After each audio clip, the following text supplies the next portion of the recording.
Hello. हाँ, क्या कर रहे हैं जी? कुछ ना, बैठल बनी। जानते हैं आज हम जर गए हैं। कैसे जर गइलू ह? उतौआ धिका था, उसी मंगुरिया छुआ गया, इसीलिए जर गए हैं। काहे ध्यानवा कहाँ रहल तोहार? अरे हमारा ध्यानवा इधर उधर था।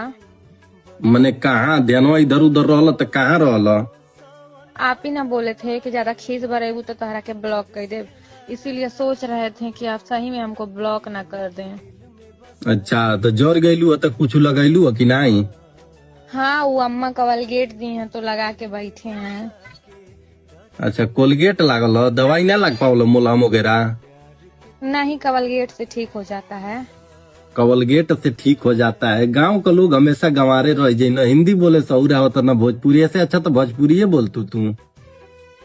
नहीं, हमको हिंदी बोलने आता है। आपको नहीं दिख रहा है हम हिंदी बोल रहे हैं?